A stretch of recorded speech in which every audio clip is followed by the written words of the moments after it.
श्री स्वामी समर्थ मित्रांनो, जय जय रघुवीर समर्थ श्री स्वामी समर्थ मित्रांनो. आज आपण जाणून घेऊया की अधिक मासाचं महत्त्व काय आहे आणि अधिक मासात काय काय करावे आणि त्याचे फायदे काय आणि 33 अंकाचा महत्त्व काय. आणि त्यानंतर आज आपण जाणून घेणार आहोत की धोंड्याचा महिना याला का म्हणतात हे आज आपण जाणून घेणार आहोत. धोंड्याचा महिना आला की जे जावई आहेत ते खूप खुश असतात, पण त्याच्या मागचं कारण जे आहे, त्याच्या मागचं जे महत्त्व काय आहे ते कोणाला माहीत नसतं. त्यासाठी आपण आज हा व्हिडिओ चालू केलेला आहे. अधिक मासाचा महिना हा एकदम महत्त्वाचा मानला जातो इतिहासात आपल्या हिंदू धर्मात. आणि त्यानंतर अधिक मासाचा हे जे महत्त्व आहे तेही खूप आहे.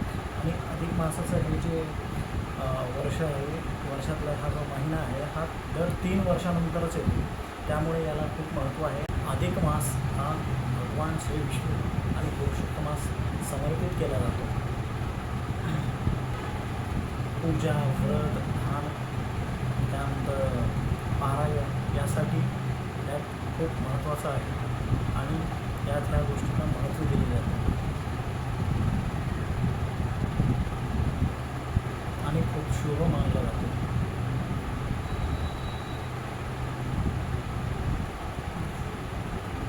आध्यात्मिक साधनांसाठी हा सर्वोत्तम महिना मानला जातो. या महिन्यात काय करावे, काय नाही करावे. या महिन्यात आपण दान धर्म, त्यानंतर भगवद्गीता, पारायण वाचणे, त्यानंतर दान धर्म, त्यानंतर आपण त्यासोबतच उपवास करावे, त्यानंतर देवपूजा करावी. या सर्व गोष्टी आपण केल्या पाहिजे. अधिक महिन्यात पाठपूजा व त्यानंतर दान धर्म याचे फायदे काय आहेत हे आपण आज जाणून घेणार आहोत. यात जे दान धर्म आपण करतो, पुण्यप्राप्ती आपण याच्यामधून होते, त्यानंतर आपण देवपूजा करतो, त्यानंतर उपवास करतो. यामुळे आपल्याला जे फळप्राप्ती आहे ती खूप होते आणि शुभ मानलं जातं. यासाठी भगवान श्री विष्णूंची कृपा मिळते, मन शांती मिळते. नामस्मरण, पारायण, त्यानंतर भगवद्गीता यामुळे आपलं मन जे आहे त्यात शांतता मिळते आणि आपल्या मनाला एकदम जे शांतता मिळाल्यामुळे आपली जी बुद्धी आहे ती एकदम तीक्ष्णपणे चालू लागते आणि एकदम मनशांतपणे प्रसन्नता येते. घरात सकारात्मक ऊर्जा येते आणि दान धर्म केल्याने, अन्नदान, वस्त्रदान आणि त्यानंतर गरजूंना जे आपण दान धर्म केल्याने आपले पुण्य वाढते. हे सर्वात महत्त्वाचे त्यात आपल्याला पुण्य भेटते आणि आपल्याला त्यामुळे फलप्राप्ती, पुण्य जे आपले जे फळ आहे ते मिळू लागते. अधिक मास म्हणजेच फळप्राप्ती मिळवण्यासाठी भक्ती करणे आणि त्याचबरोबर चांगली कर्मे करून पुण्य मिळवणे यासाठीचा एकदम सर्वोत्तम असा काळ असतो. काय करावे, त्यात आपण दान धर्म करू शकतो, पारायण करू शकतो, त्यानंतर व्रत करू शकतो, त्यानंतर जावयास आपण वाण देऊ शकतो. आपला जर जावई असेल तर त्याला वाण द्या.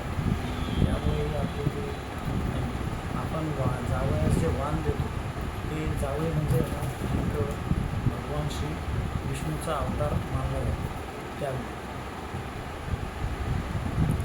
धोंड्याचा महिना हे नाव कुठून आले व याच्या मागचं कारण काय. लोक धोंड्याचा महिना असला की जावई एकदम खुश होतात. जावयाला वाटतं की आपल्याला जेवायला वगैरे मस्त हा एक सण असल्यासारखा असतो जावयांसाठी, परंतु त्यांना याच्या मागचे कारण माहीत नसते. धोंड्याचा महिना म्हणजे काय, धोंडा म्हणजे एकदम दगड, आणि दगड जो असतो तो हा कशामुळे असतो माहिती आहे का. धोंड्याचा महिना हा एक लोकांनी का ठेवलेलं आहे असं नाव, हे लोकांनीच ठेवलेलं नाव आहे. त्याचं कारण काय आहे की जे या महिन्यात कसं असतं की कुठलंही जे जसं की मुंज वगैरे हे जे आहे लग्न हेच या महिन्यात नसतात, करता येत नाही. त्यामुळे याला धोंड्याचा महिना असे म्हटले जाते. आणि या महिन्यात आहे ना जावयाला वगैरे सासरवाडीत बोलवतात, त्यांना जेवण वगैरे देतात, त्यांना वाण देतात, हे सर्व करतात. आणि लोक लोकांचे जे शुभकार्य हे टाळण्यासाठी लोकांनी याला धोंड्याचा महिना असे नाव दिले आहे. बाकी काहीच नाही आहे यामध्ये. खरं तर याला आध्यात्मिक दृष्टिकोनाने एकदम शुभ मानलेही जाते.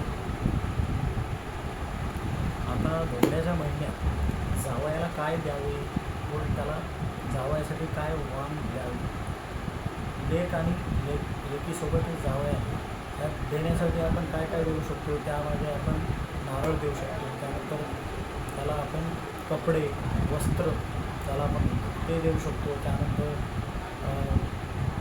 तांदूळ, गहू जे असतात ते, आणि त्यानंतर 33 बत्तासे, 33 अनारसे, त्यानंतर मिठाई आणि त्याच प्रकारचे जे गोड वस्तू आहेत.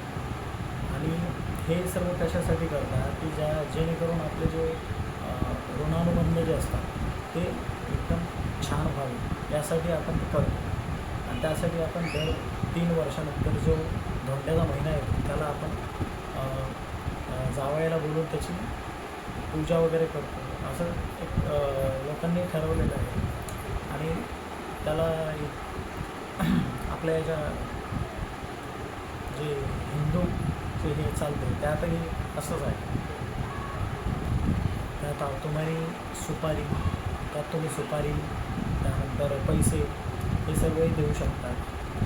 आणि काही काही ठिकाणी चालते असं चांदीचं निरंजन, त्यानंतर सोन्याची चेन वगैरे देतात. हे सर्व आपापल्या पद्धतीने करावं. जसे जे आपल्याकडं पैशाची ऐकत वगैरे जशी आहे त्या हिशोबानं सर्वजण आपापल्या हिशोबाने करतात आणि आपल्या हिशोबानं करतात. त्यामुळे आपण काही त्यात बोलायचं नाही. प्रत्येकाने आपापली हे असतं त्यानुसार ते करतात. आता शेवटचा आपला 33 अंकाचं महत्त्व. 33 अंकाचं महत्त्व म्हणजे काय, आपण जेव्हा भगवान विष्णूंची या पूजा करतो त्यावेळी आपल्याला 33 कोटी देवांची आपल्याला पूजा झाल्यासारखे फळ मिळते. आणि त्या 33 कोटी देवांची जी पूजा आपण केल्यासारखे जे फळ मिळते त्याचबरोबर आपल्याला